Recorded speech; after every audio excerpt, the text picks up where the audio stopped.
Good afternoon, everyone, and welcome to another Thursday lunchtime lecture from us here at the Church's Conservation Trust. It really is fantastic to be talking to everyone this week. Today is a really special day because it's marked 1 year since we started our lunchtime lectures. So it's been a really incredibly challenging year for everyone. So it's been really a great honour and privilege to put these lectures on free of charge for you over the course of last year. As is custom, the first 10 minutes of these lectures we dedicate to Church of the Week, where we look at a particular church in our care. So I'm going to pass you over to our Chief Executive, Peter Ayres, who's going to tell you what is our Church of the Week. So over to you, Peter. Oh, after a special video, of course.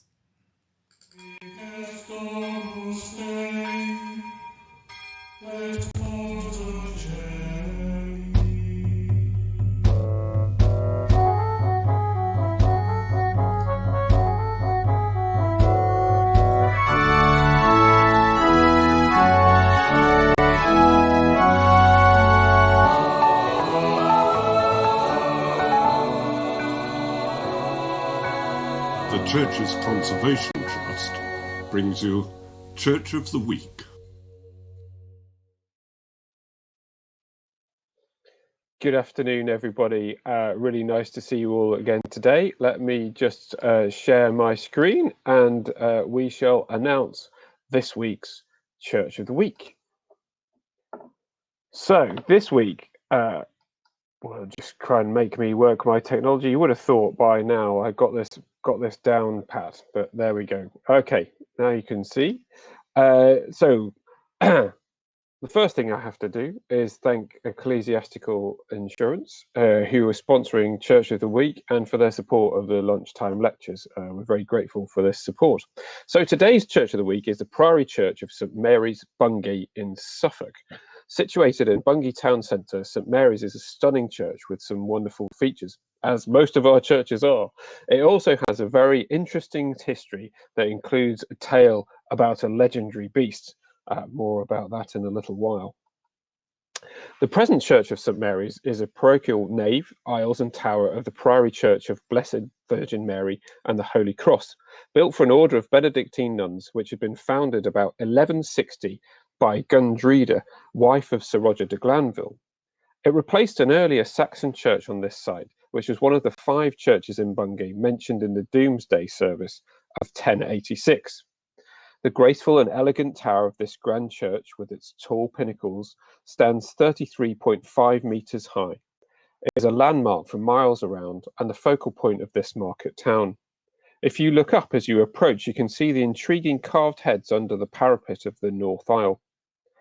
Built in the late 15th century as part of the Church of the Benedictine Prior on this site, St Mary's remained the parish church after the priory was closed by Henry VIII in 1536.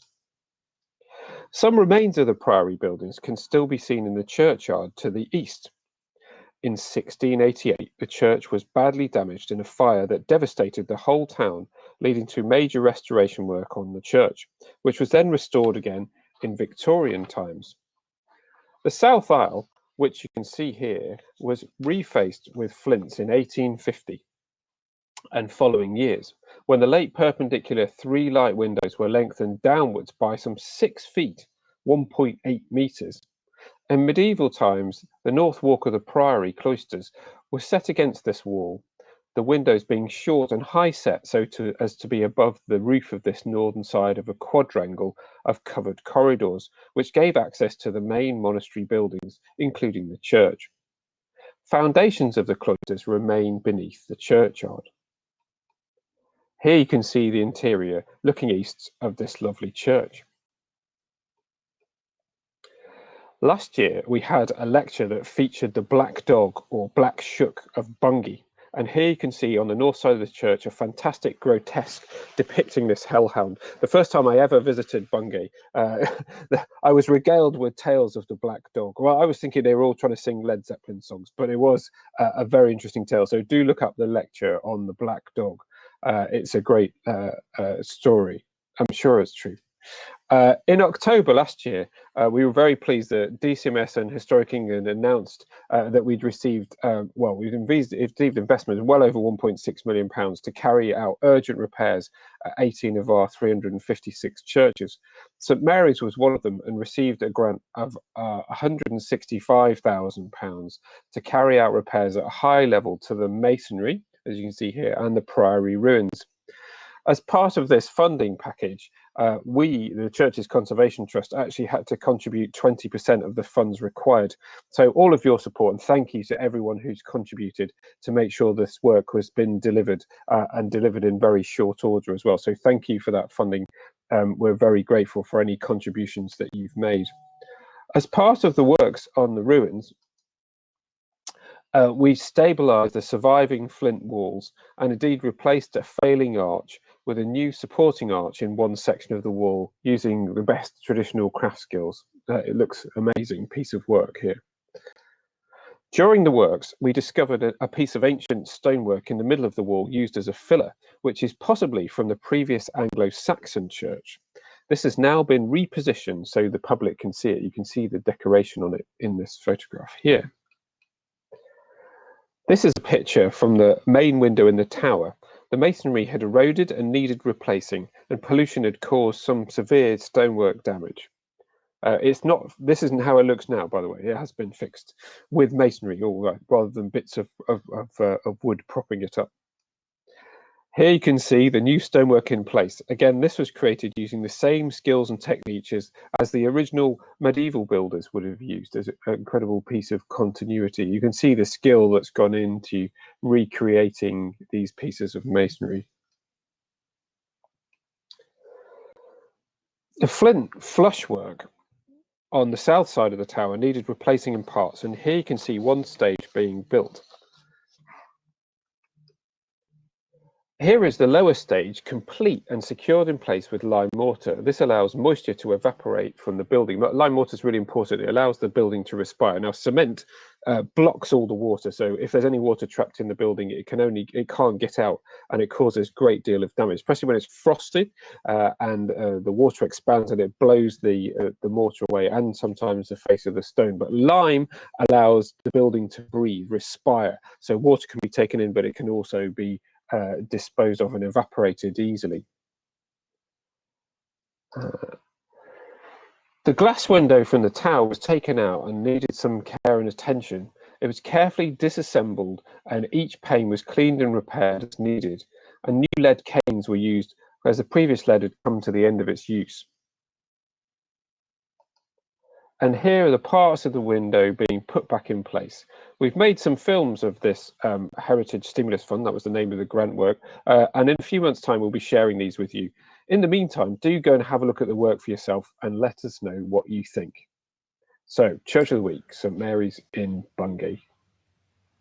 Over to you, George. Thank you so much, Peter, for that. And everyone, I was at Bungay for some of that work to do the filming, and I was blown away by the craftsmanship that went into looking after this wonderful church. So do keep your eyes peeled on social media because we'll be sharing those films for you over the coming months. Now, we normally allow 10 minutes, but I'm going to allow a little bit more for today's question time because it's a really important piece of work that we do. Obviously, we're a conservation charity, so we wanted to give a bit more time today to Bungay. Now, Peter, we were talking earlier, and I suppose it's something that's worthwhile telling people about, is before the pandemic, as a trust, we were a bit concerned about the availability of traditional craft skills in the country and the possible future of it. Do you want to tell people a little bit, what are our concerns about traditional craft skills and why we need to invest and make sure we support them going forward? Well, we rely on there being a supply of traditional craft skills in this country, and that's there's all sorts of things from traditional carpentry to being able to use lime mortars, stone masonry, lead work, specialist tilers and roofers, all sorts of different skills that go into repairing these traditional buildings, because traditional buildings work very differently from modern buildings. And modern buildings are all about keeping moisture out and creating the completely sealed environments inside, whereas historic buildings need to breathe. And it's the combination of the materials that go into making these buildings that make them so special. Now, obviously, you have to have specialist contractors who are able to do these works. And as we work all over England, we've got a really good understanding of where these skills exist. And there has been for some time very great concern about there are places in this country where it's very hard to secure the right skills. And traditionally, these contractors are quite small contractors, and quite often they're related to families. And so it's difficult to sort of see how they're going to work into the future and how do we perpetuate these skills. There's been lots of investment in apprenticeships and that sort of thing.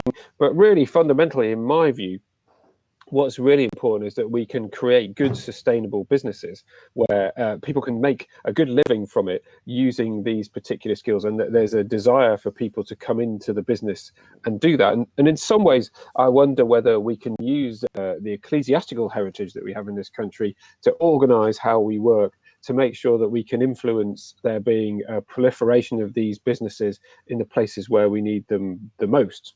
But it is of concern, and lots of people are looking at this. Historic England are, and other organisations who look after portfolios of large historic buildings. But we really need to encourage sustainable businesses, which can make sure that there's a supply of people with the right skills and knowledge, and those with the skills and knowledge can pass it on to others. Thank you so much, Peter, for that. And I think that brings our time for Church of the Week this week to a close. So that was the Church of St Mary, the Priory Church of St Mary's, Bungay in Suffolk. So everyone, welcome to today's lunchtime lecture. As I said, it's really great to be welcoming you all here today. If you're joining us for the very first time, please do use that comment box on Facebook or YouTube if you're watching us on YouTube on the recording. Let us know where you're watching from. If you're a regular attendee to these lectures, again, just let us know where you watch from. But thank you so much for joining us. As I said at the start of this stream, today is the 1 year anniversary since we started these lunchtime lectures, and little did we know just how popular they would become, and how much love and support that you would show us at the Church's Conservation Trust. So thank you so much for all the support that you've given us over the last year. Now, if you're joining us for the first time, just a quick welcome and sort of let you know how these lectures work. So we're live streaming on Facebook. If you've got any questions at all, any problems, do comment away on that Facebook chat and let us know if you have any problems. But do also, if you've got questions for our guest lecturer, comment away throughout, and we'll put your questions to our lecturer at the end of the talk. Now, these lectures are always free of charge to attend. So if you see anyone commenting, telling you to watch elsewhere, please don't click them, because they're always free of charge. And please never give over your credit card details. Now, in return for these lectures, we do ask that you like our page, share these films and these lectures with your friends and family, invite people, because it's great to see so many people coming each and every week. But there's a couple of other ways that you can support our work at the Trust. So you can do it, you can send a text donation, so you can text CCT to 70031, and that will give us a gift of £3. But you can also donate completely securely through our website, which is visitchurches.org.uk. Or, like many other people here, you can become a member of the Church's Conservation Trust. Now, membership starts from just £3.50 a month, and if you join us by direct debit at the moment, and if you use the offer code LECTURE, and that's lecture in capitals, you will get a free copy of this wonderful book, The Secret Language of Churches and Cathedrals, by Dr. Richard Stemp. Now, Dr. Stemp did a lecture for us a few weeks ago, and it was fantastic and went down so well. So if you join us by, as I said, by direct debit and use the offer code LECTURE, you'll get a free copy of this.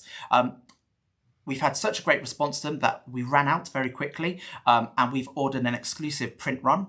They are being produced at the moment, and we hope to get these out to you in August. But in the meantime, you'll still get your welcome pack and other goodies. Now, for those of you who have become a member, and for those of you lucky enough to have already got your book, do let us know what you think. Comment below and let our guests know.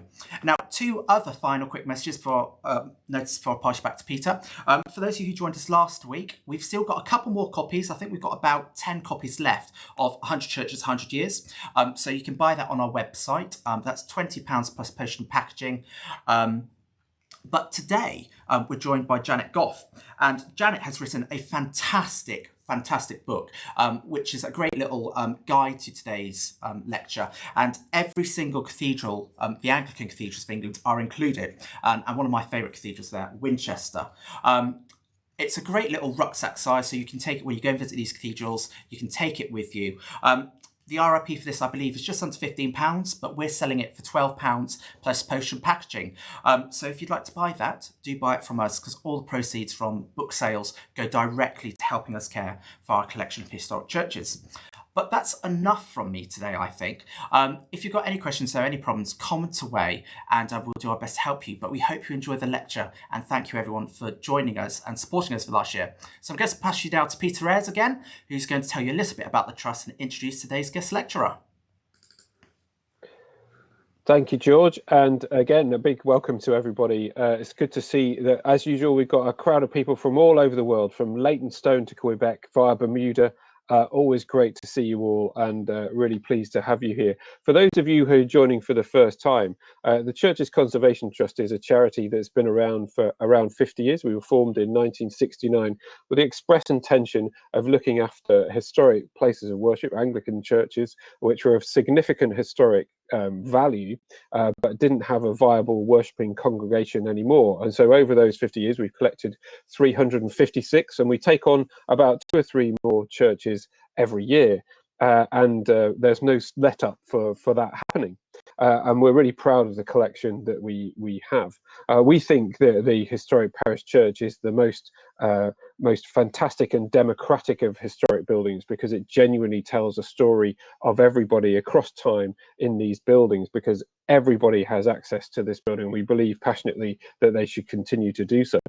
With religion being more divisive these days, and less people going on a Sunday in some places, there's a risk to these buildings, and perhaps the pandemic has speeded this up, particularly in rural areas where there are smaller groups of people and a more elderly population, where most of these very important historic buildings exist. How do we manage these into the future? Because it would be dreadful if this country allowed us to let these buildings fall down through lack of proper management, and without us being able to express to people how important these buildings are and how they do tell a story of everybody from the richest to the poorest. So please do support our work. Please become a member. Carry on that relationship with us. You can even sign up for a free newsletter if you want to. Join us, donate. Whatever you do will help us save these fantastic buildings into the future. And talking of saving fantastic buildings into the future, I'm really pleased to be able to welcome Janet Gough to speak to you today. Now, Janet has a long history with the Churches Conservation Trust, having been a trustee of the organisation, and we're really pleased to have her with us today. Janet read history and history of art at Cambridge and worked in the city, and then for Sotheby's Auction House for 10 years. Janet was a trustee, as I said before, of the CCT between 1998 and 2005, and strove to ensure its glorious churches and their treasures became better known, something she's continued to do, I'm pleased to say. She then went on to become Director of Cathedrals and Church Buildings at the Church of England, and she continues her work to champion historic churches. Prolific lecturer she is, and have you seen she's released books, has written books as well, which you can get hold of today, and she was awarded an OBE for her services to Heritage 2017. I'm really pleased she's with us today. It's a great thing, and we're really pleased to welcome you back, Janet, speaking on behalf of the Churches Conservation Trust. We couldn't do these lectures without our lecturers, who all give their time for free, and we're really, really grateful that we've got such an amazing collection of very clever people who can work on our behalf for us. So without further ado, I give you Janet Gough. Well, thank you very much, Peter and George. Let me just share screen. Oops.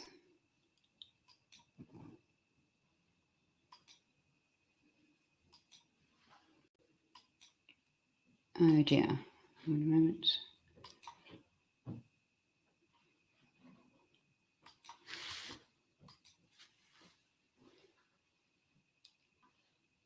That hasn't worked.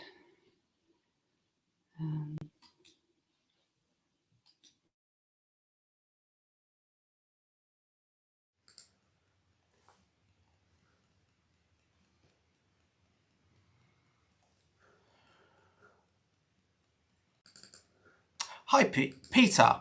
We've just lost Janet temporarily, everyone, but we hope to get Janet back shortly, and we'll try and help her out there. So, Peter, we didn't have much time to do some of the questions earlier on, and we did have a couple come in. So, I suppose we were also talking about challenges that churches were facing. Are there any particular challenges that churches are facing, do you think, in the coming months? Well, there's going to be the opening up again, and are there going to be the volunteers who were there before to help the churches open up? Has everyone got used to online worship? What condition are the buildings in? I think there are a number of challenges, but it's hard to say at this particular moment in time what the impact will be. I think at the beginning of the pandemic there was a lot of concern. There might be lots and lots of churches which might be facing closure. Or although those who were thinking actually it might make the church stronger and sort of drive its digital online worship. I think the truth, as always, lies somewhere in the middle. I think that potentially where there were fragile buildings, with fragile ways of looking after them, that maybe they might have been pushed over the precipice and face an uncertain future. But certainly there's been a lot of support, and churches have been at the forefront of social interaction in helping to support communities through the pandemic. So I think it's a mixed bag, as always, of what's happened. So it's tricky. It's tricky to know.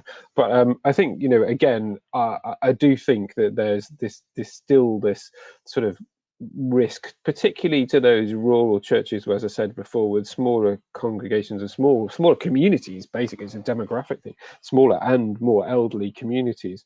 How do we manage these buildings into the future? And part of what the Church's Conservation Trust is trying to do is sort of work out, is there a potential of building an infrastructure of support for communities to look after these buildings. And I'm really interested in seeing if the work that we've been doing on our buildings can help other communities look after their buildings, really.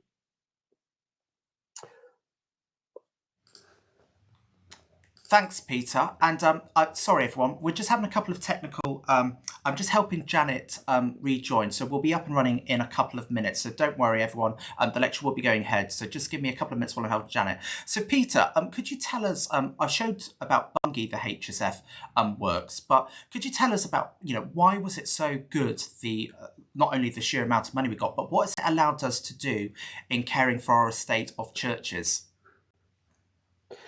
Well, the Heritage Stimulus Fund was not just of benefit to the Church's Conservation Trust. I think the purpose of the fund in the first place was really to ensure that those, as we discussed before, those traditional craft skills, the businesses that deal with traditional craft skills were kept in business. And this amazing investment made by Historic England and the Department for Digital, Culture, Media and Sport has certainly enabled a lot of work to take place across the country, and we're really grateful for the work and the repairs of our buildings. But I think more importantly, in a way, it's provided a lifeline to those businesses who provide these really important skills. And we've been able to do a whole load of work which we wouldn't have been able to afford normally. I will say that it's been quite an amazing project, and I can't speak highly enough to praise our conservation team who led the way with this. Even Historic England were very impressed in the way that our teams had dealt with the difficulties, because they had a very short window of time to spend an awful lot of money. And I know we could probably all think of spending a lot of money in a short period of time, but it's very complicated when you're looking at historic church buildings as to the timings of how everything happens and making sure that we had a realistic program. And some of the projects were really, really quite complicated.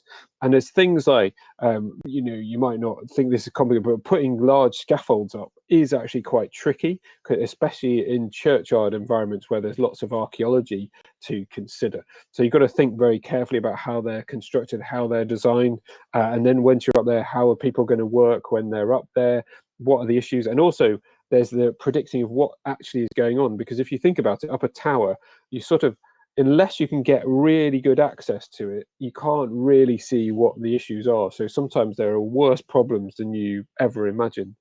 But incredibly, the program has been delivered brilliantly. The only one outstanding thing, I think, was not our fault or anyone's fault at all, was due to the copper we were importing from Europe, and I think there were a few issues of getting that.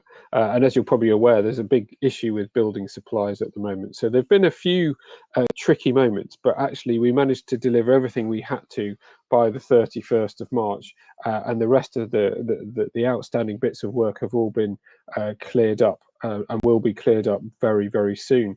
But it's seen a brilliant investment into our portfolio, because that's an area we always struggle. We're always trying to manage this broad portfolio of 356 churches across the country, but we managed to get some investment in places which we might have taken a few years to get to.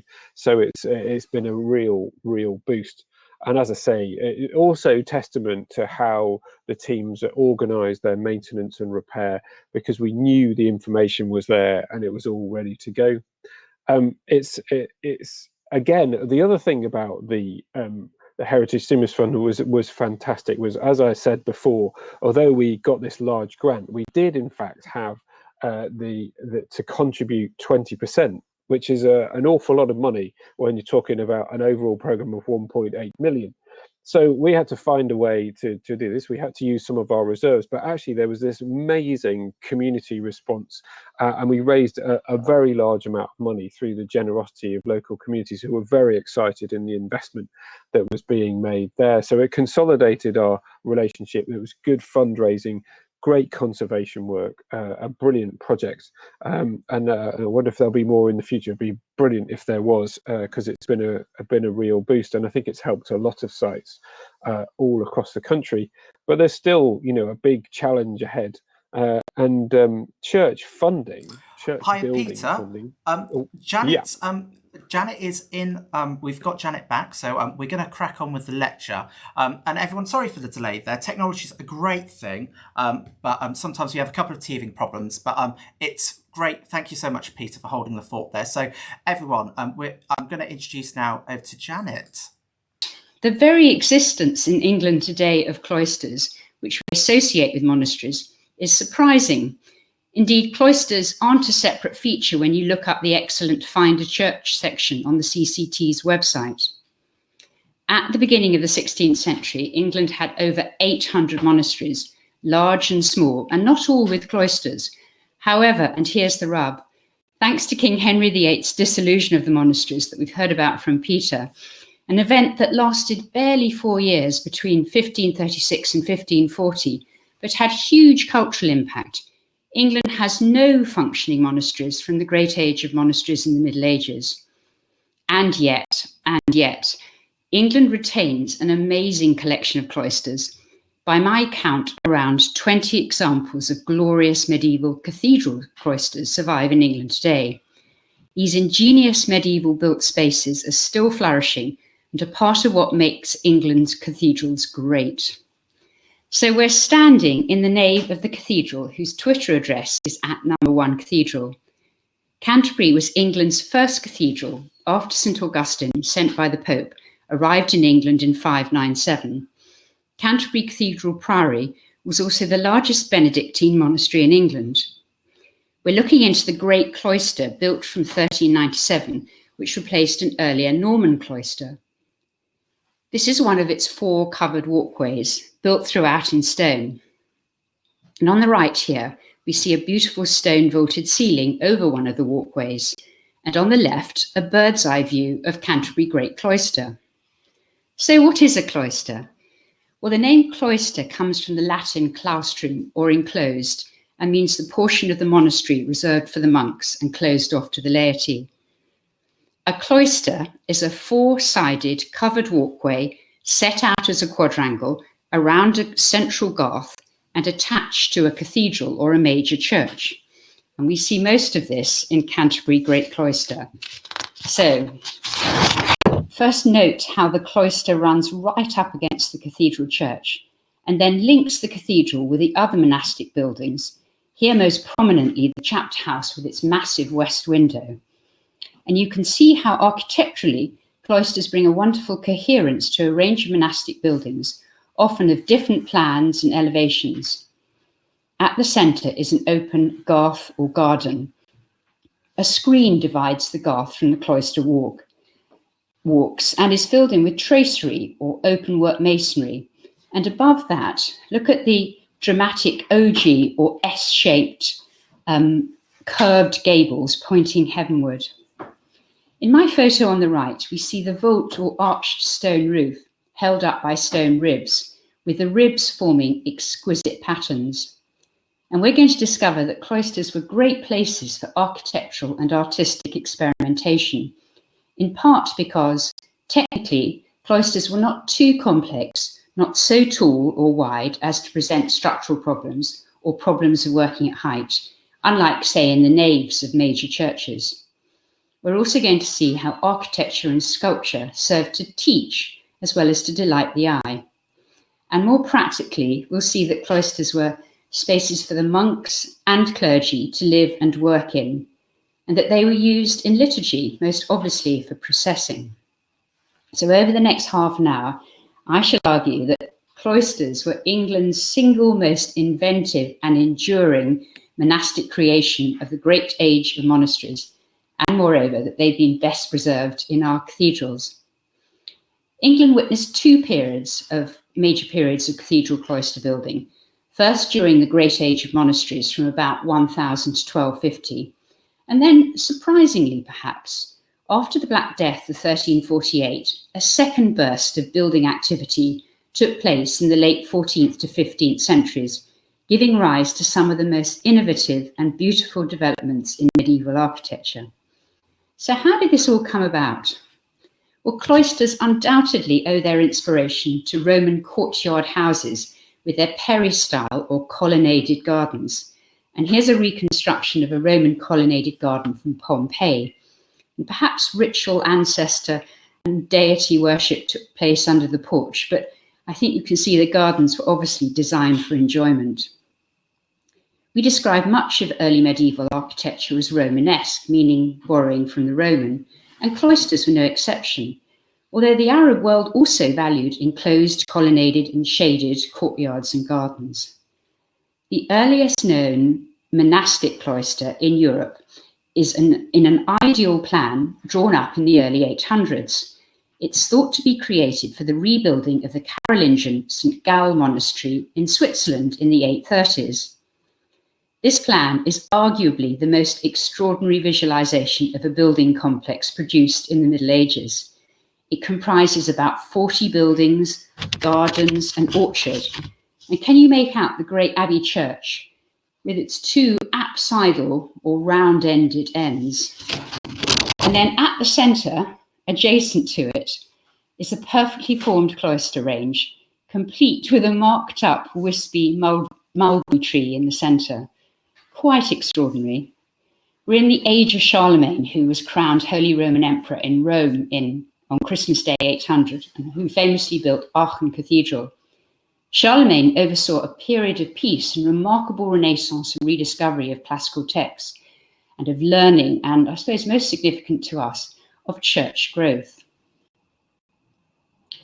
A few centuries later, Christ Church Cathedral Priory, Canterbury, was the largest Benedictine priory in England.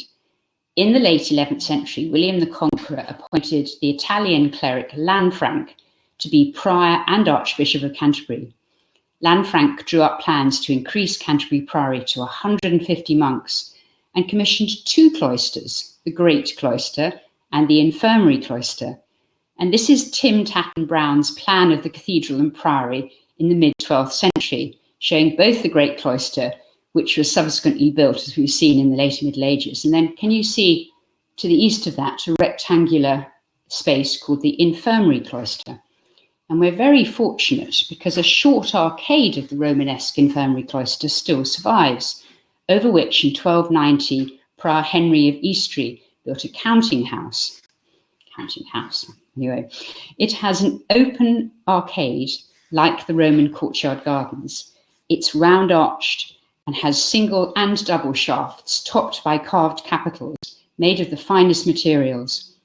Stone from Caen, transported like William the Conqueror from Normandy, semi-precious onyx, and Purbeck marble, that dark fossiliferous limestone to be found on the Isle of Purbeck, and much used for decoration, not least because of its contrast with paler limestones. And this could be the first major medieval use of Purbeck marble in this apparently modest Canterbury infirmary cloister. Now, the arcade had no other use except to delineate the edge of the cloister, and over time we'll see this changes. And just look at the capitals here.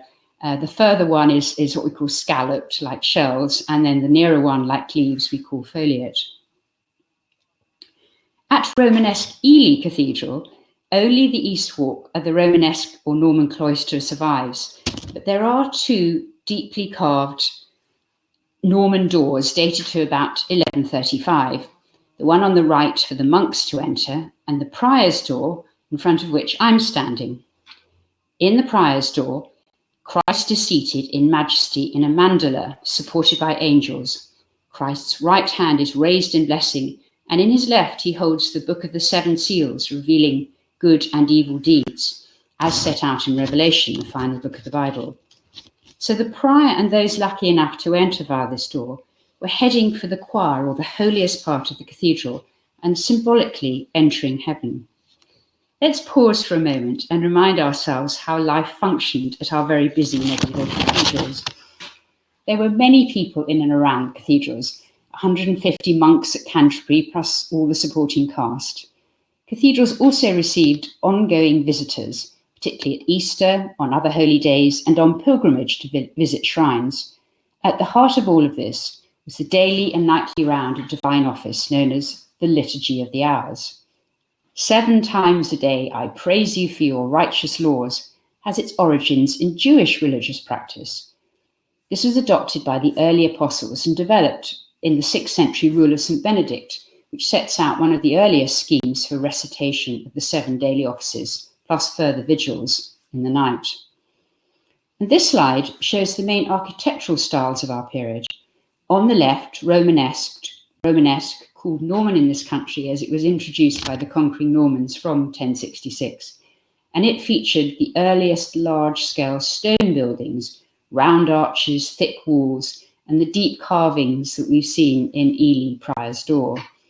And on the right, Gothic, introduced from France from the second half of the 12th century, and it's characterised by pointed arches, soaring heights, thin inner pierced walls, and the use of light to penetrate the building.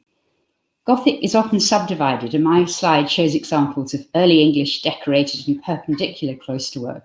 Indeed, we're going to see that stone vaulting and traceried walls are 2 great technical and aesthetic Gothic contributions from cloister architecture. And what about the cathedrals?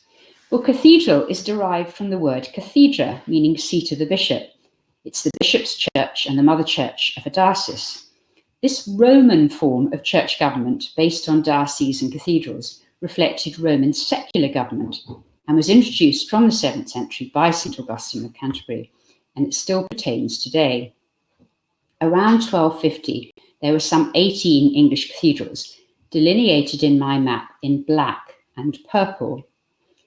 In England, unlike continental Europe, just over half our medieval cathedrals, the black ones on my slide, were monastic foundations. That is, they were also monasteries run by the great multinational monastic orders, primarily in England, the Benedictines. This brought direct and ongoing overseas influences. It also follows that these cathedrals should have built cloisters.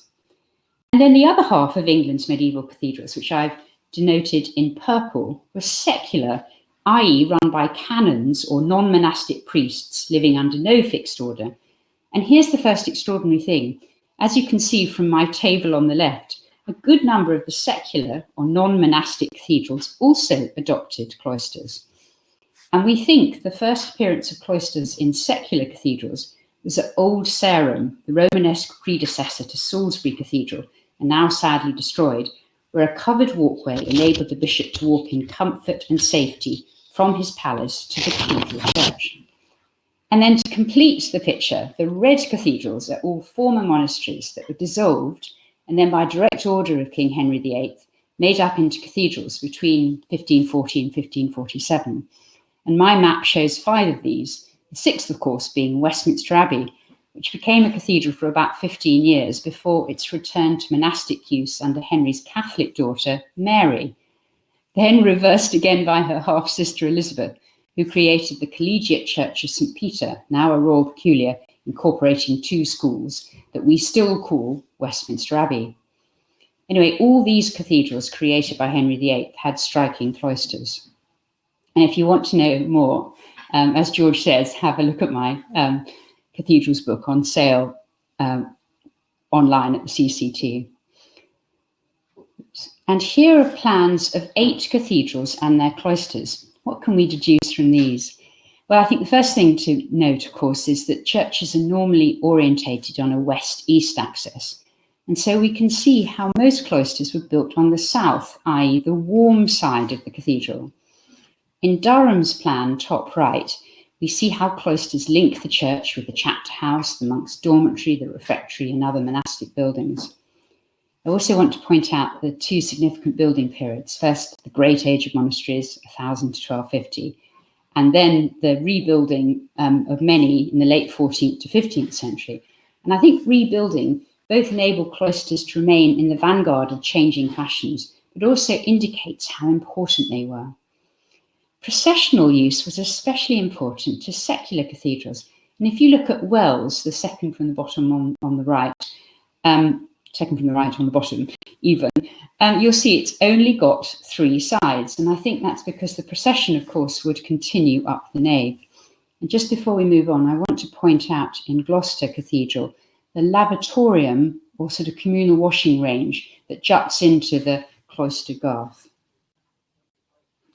Salisbury Cathedral, England's first new Gothic cathedral with its pointed lancet windows and soaring heights, was built from the 1220s to the 1250s, with the cloister following immediately afterwards in just a few years in the 1260s. Salisbury Cathedral Cloister is the largest medieval cloister in England, and perhaps surprisingly, it was built for secular canons and not to link monastic buildings. And one significant use was processions, so that in Salisbury on Palm Sunday, the Sarum processional sets out not 1, but 2 processions, one representing the crowd and the other Jesus and his disciples. There's a wonderful unity to the 4 walks of Salisbury Cloister, completed as they were in a very short space of time, which you don't find, for instance, in Westminster Abbey being worked on at the same time, but in perhaps a slightly more piecemeal way. We see the dark-coloured Purbeck marble used in Canterbury's infirmary cloister as a decorative feature, picked out here in piers and capitals and bases. And look at the glorious early English vaulting, simply using transverse, so going across, and diagonal ribs to create a beautiful quatrepartite pattern on the ceiling. The arcades, or connected arches opening onto the garth, are filled in with beautiful open-work patterns of masonry that we call tracery. Geometrical elements making up the tracery include the circle, the quatrefoil, and lancet shapes. The elegant quatrepartite vaulting and beginnings of tracery in the inner wall of Salisbury Cloister mark a major step change, both in cloister building and in the development of early English Gothic. And just before we move on, note the arcade bench where priests could sit and read, surely a development driven by practical considerations. But at Salisbury, the cloister walkways are still open to the elements, a bit chilly for the priests, especially in the English winter. So in a further development at Lincoln Cathedral, in a walkway of circa 1295, we can see the arcade has been partly filled in with a half-height screen wall. And then at Bristol, Augustinian Priory, they went further and they rebuilt the Romanesque cloister for the comfort of the monks, and perhaps especially of the novices or the young trainee monks. They glazed the perpendicular tracery, turning it from an arcade into a window range. Shall we have a look at some cloister uses?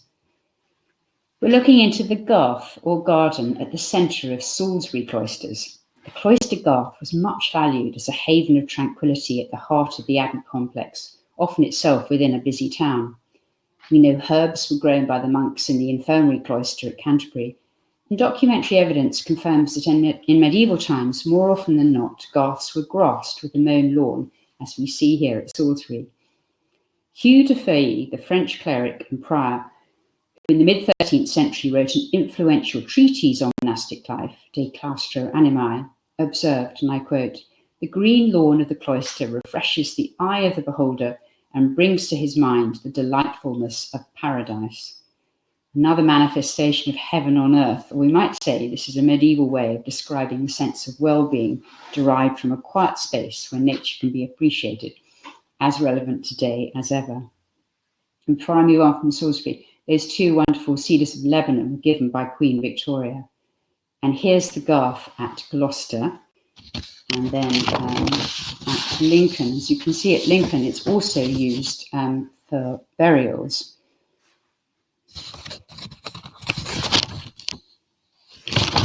We get a real feel for how cloisters were lived in at Gloucester Cathedral, formerly Benedictine Abbey.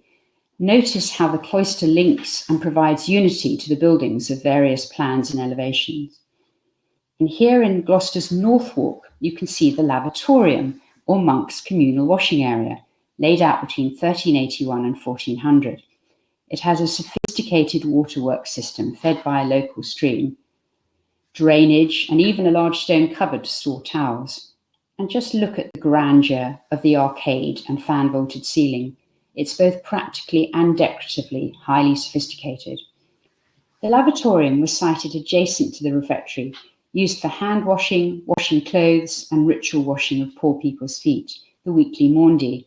And the practice survives today in the Queen's gift of Maundy coins to a number of people equating to her age, every year, the day before Good Friday. Norwich Cloister's lavatorium, or washing range of 1443 to 4, is surrounded by blind tracery and vaulting and sculpture, also supported by sophisticated lead tanks and drainage, and is practically sited again adjacent to the refectory. On the south walk of Gloucester Cloisters is a row of little cubicles or carrels with north-facing lights for the monks to read and study in, and copy and create manuscripts of both a spiritual and a practical nature, such as the contracts and records of land transactions. With Lectio Divina, or spiritual reading, core to the Benedictine rule, it's not surprising this practical, light-filled reading and writing space was set out in the cloisters. Of course, it wasn't all hard work, and I love carved into the stone bench on Gloucester's south walk, presumably by the novices, this game of fox and geese, which you can just see on the bottom right of my slide, and better if I come in on these. So we've got fox and geese on the left and 9 men's Morris on the right. And rather wonderfully, if you go to Gloucester Cathedral today, they've recreated 9 men's Morris and they've left some counters so you can play for yourself. We go now to mighty Norman Durham Cathedral, looking out over the River Wear, to take a brief look at wooden vaulting. Durham Cathedral was built to shelter the remains of 7th century St Cuthbert and is now a World Heritage Site. But before we leave this picture, can you see the outline of the cloister, including the second floor, which is the monks' dormitory range? And here in Durham's Cathedral cloisters of circa 1400, note the wooden ceiling with its little wooden bosses. Slightly better picture here. And see too the lean-to roof over Lincoln Cathedral cloisters. So lead on the outside, but wood underneath. And again, it's got very attractive little wooden carvings or bosses of animals and labours of the monk. And then look at the beautiful wooden barrel vaulting in Chichester Cathedral cloisters. Later, we'll discover many wooden cloister roofs were replaced by often experimental stone vaulting during the second great cloister building range. But before that, let's look at cloisters built for vicars choral. So vicars choral were a new sort of priests adopted by secular cathedrals that appeared in the later Middle Ages. Vicars choral triggered some remarkable medieval cathedral architecture, most famously the 14th century Vicars Close at Wells Cathedral, but they also caused cloisters to be built.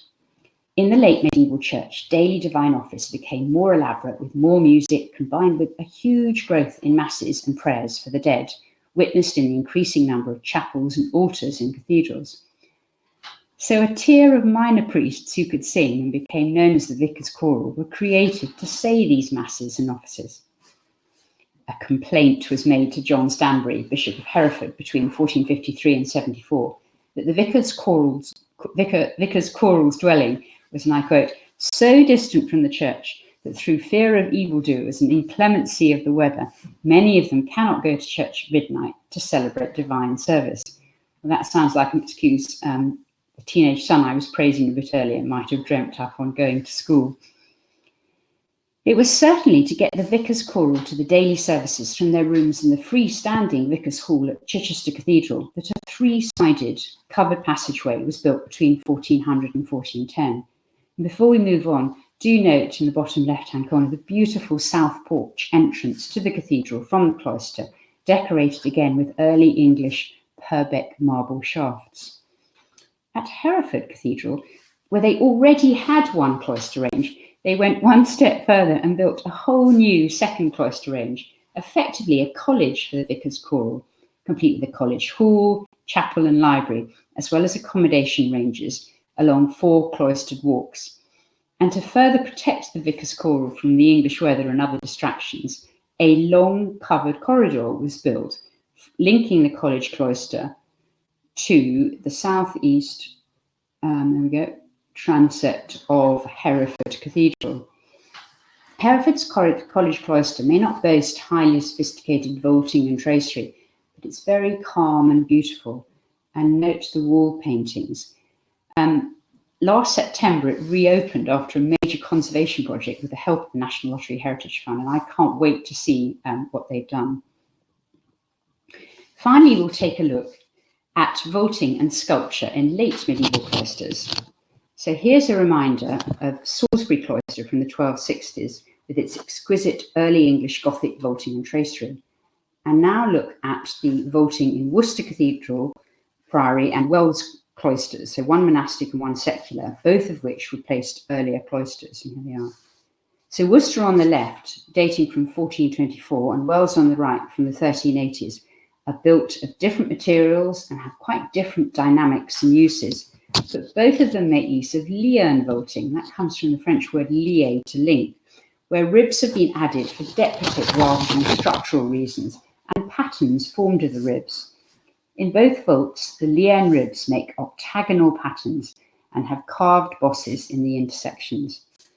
Now, vaulting and tracery were prestige projects often undertaken by a small group of patrons and master masons working around the royal court, and enabling the best and newest ideas to spread very quickly.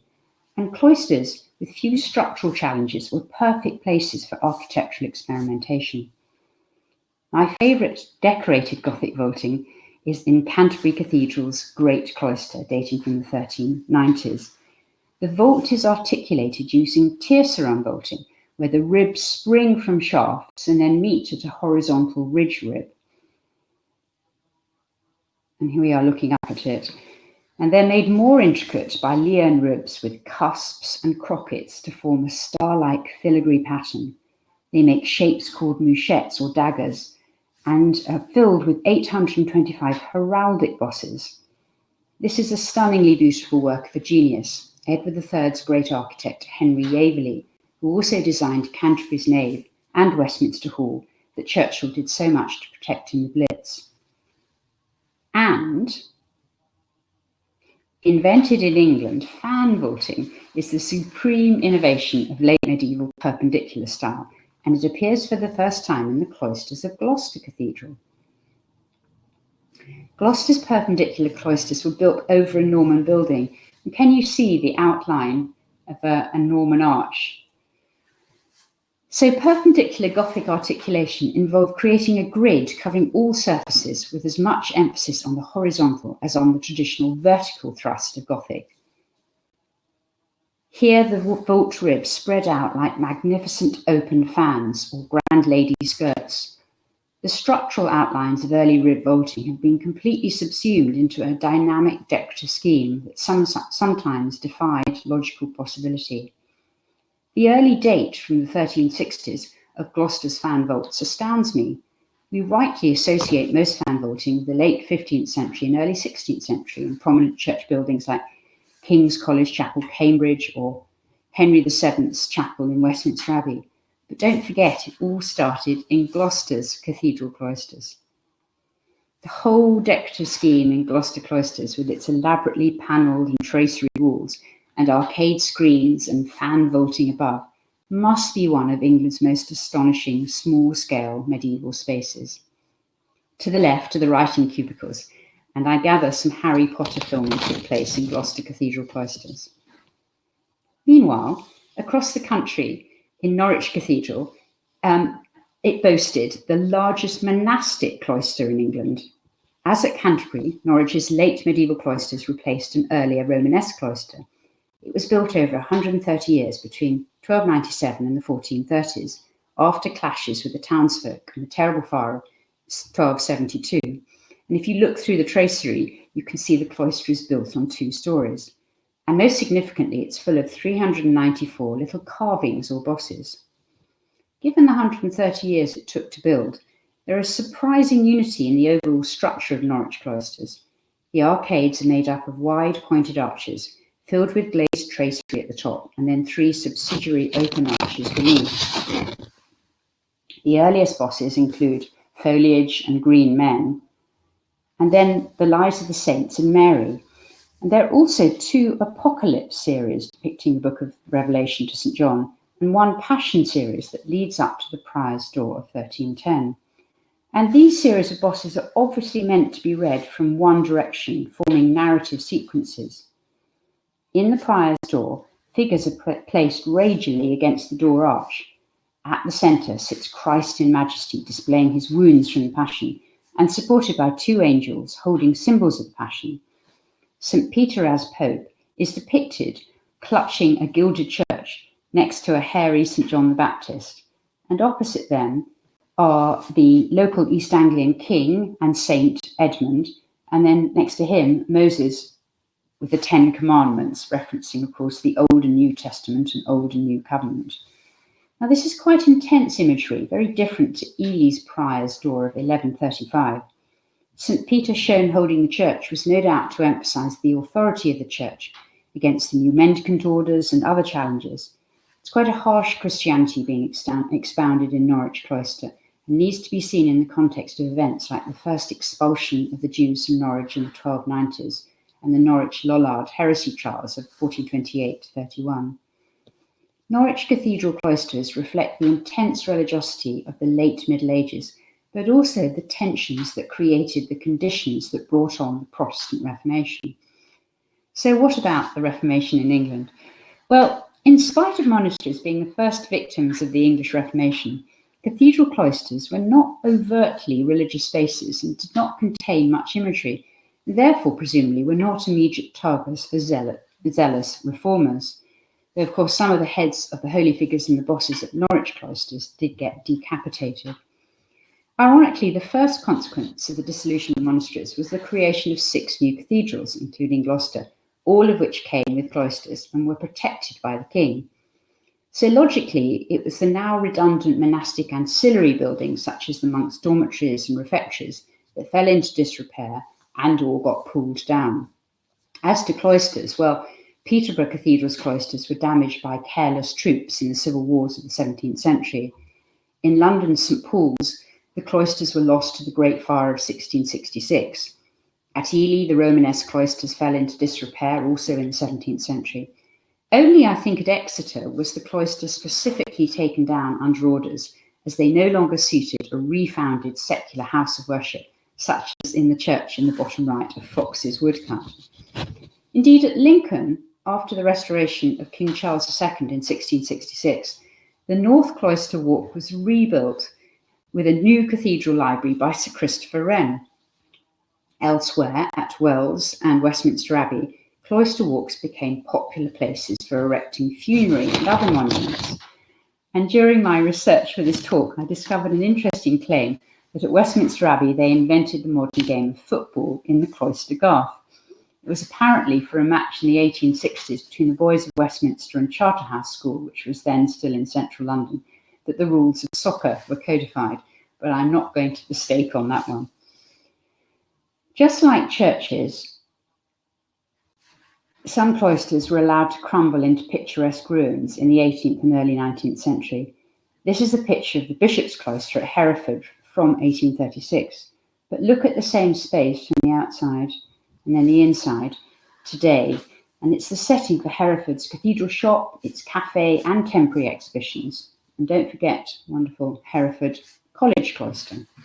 So, I hope you'll feel encouraged to visit or revisit our great cathedrals, jewels in the crown of England's heritage, and to take a closer look at their cloisters, themselves extraordinary medieval built spaces.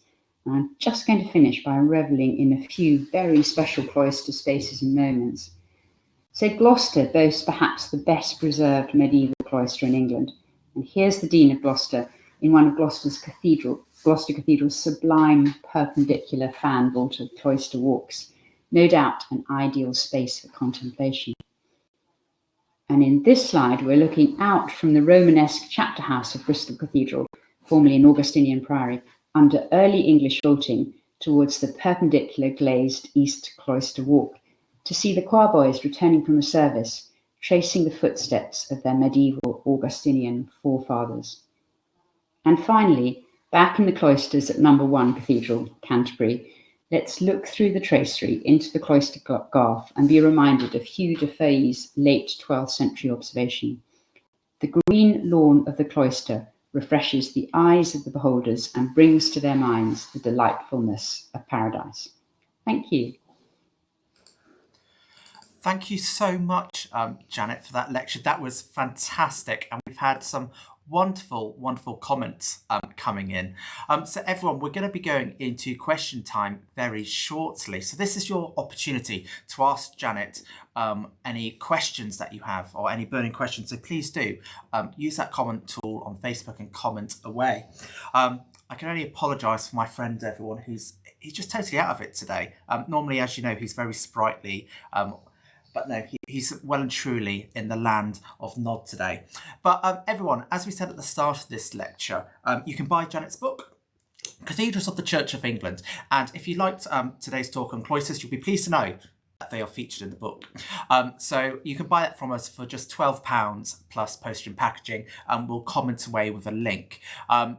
All proceeds from this do go to helping us care for our collection of historic churches. So every purchase, we really do appreciate your support.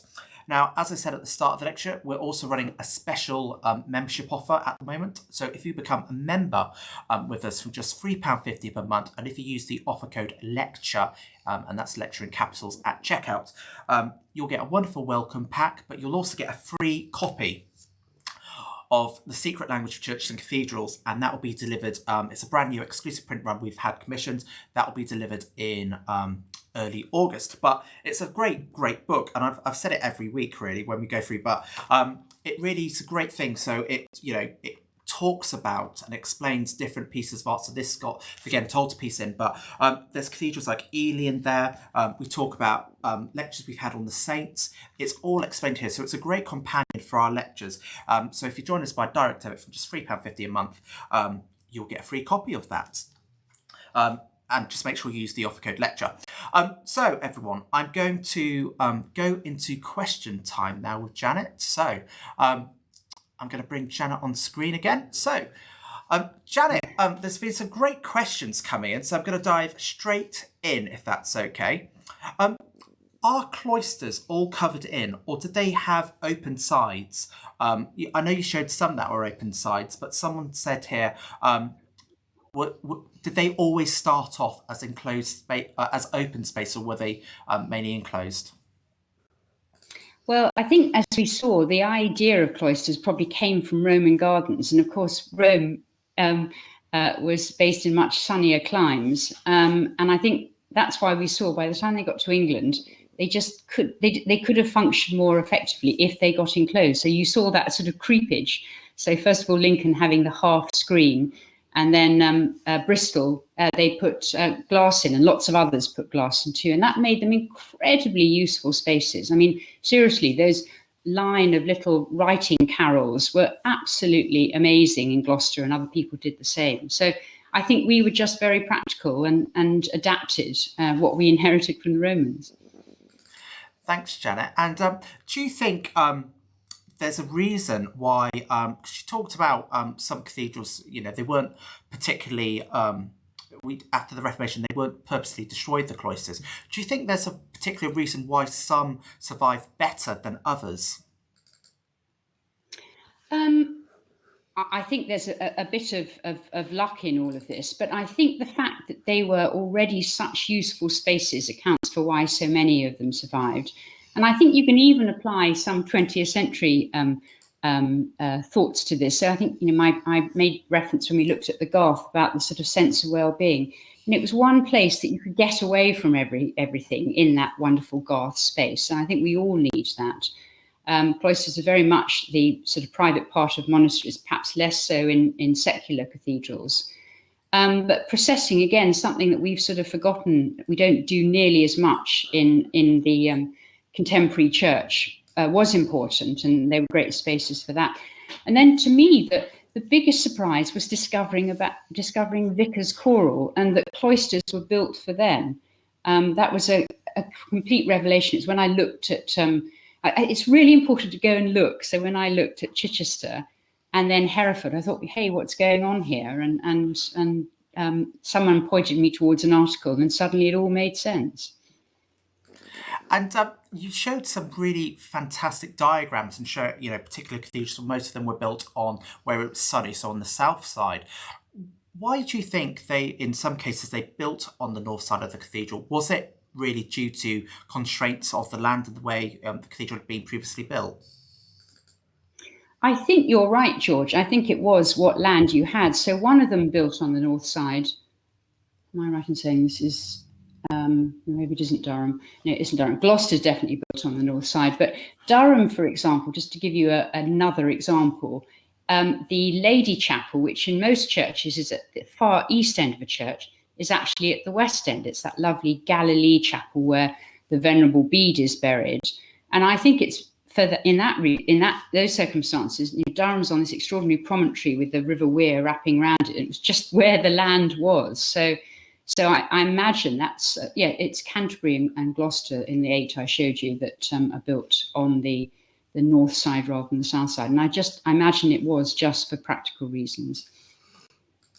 And one question that's coming, I think, is really interesting, is were cloisters, or is there any evidence to suggest that cloisters in cathedrals and monasteries might have once had possible Moorish origins? Well, I think they must do. I mean, I threw that line in, and that was made up by me. Just as we don't know where Gothic architecture, where the pointed arch came from, there's sort of still no one has proved conclusively whether that was a Moorish thing or a Christian thing. But we were developing it at a time when there was great crossover of cultures, not least through the Crusades.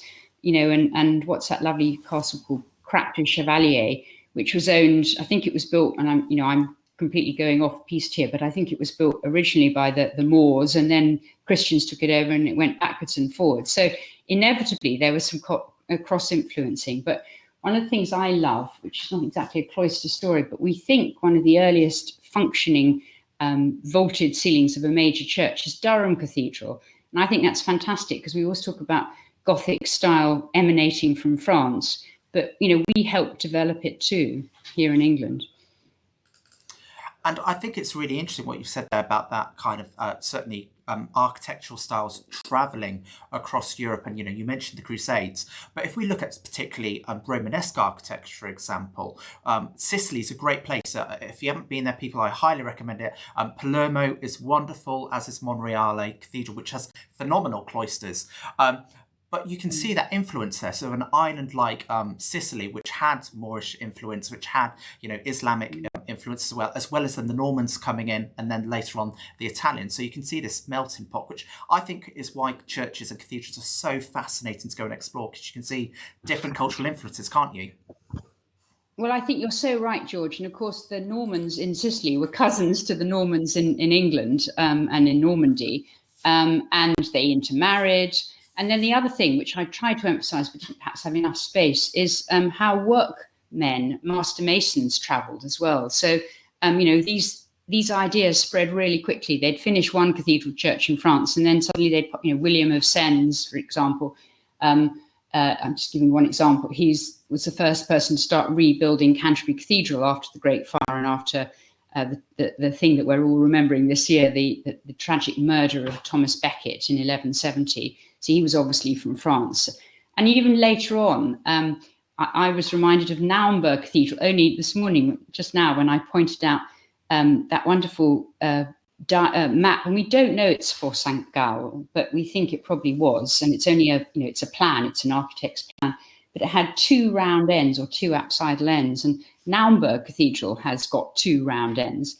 And interestingly, Naumburg Cathedral, it's the master of Naumburg who's thought to have brought or been the person possibly who did the extraordinary leaves of Southwell, which are these extraordinary naturalistic leaves in the 1290s. So, Germany, all sorts of other countries, not just France and Italy influencing us one way. I think it's just fantastic, Janet. So thank you so much for answering that question. I'm going back onto cathedral cloisters themselves, and particularly in England, because you showed that lovely description of where there was a mulberry bush in the middle of one of the cathedral Goughs. And a question's come in asking, what were they used for, Goughs? Were they there as a place to grow produce and vegetables for the abbey, or were they more spaces for sort of quiet reflection and prayer? Well, that's a very good question. And I don't think I'm the right person to answer that, because every time I looked at cloisters, new uses came up. So, for example, the less glorious, maybe to us, is using them as burial sites. And at Chichester, they actually call the Gough Paradise. And I don't think they mean paradise as in, oh, this is a lovely place to play. I think it was the final resting place for these holy men, predominantly, who were buried there. So all sorts of uses. But I love, as you said, in that plan of between 800 and 830, the mulberry tree. I hope that's a really good example to remind people who. Cloisters continue to be built today and do plant a tree in the middle. And how do you think, because we've talked mainly about cathedrals and sort of, we looked at monasteries that became cathedrals. What is there a similarity, do you think, between the cathedral cloister and also the college chapel cloister? Oh, I'm sure there is. And I've deliberately just kept this talk to cathedrals. And I think, if I wanted to carry on looking at cloisters, the next place in this country that would really make sense is particularly Oxford and Cambridge. I think Oxford is particularly strong. And then there are a few remains of cloisters, of course, from old priory churches. And I was absolutely fascinated by you pointing out why the windows were so high at the Priory Church St Mary in Bungay. And if I'm absolutely honest, there was a fantastic seminar in 2005 on medieval cloisters.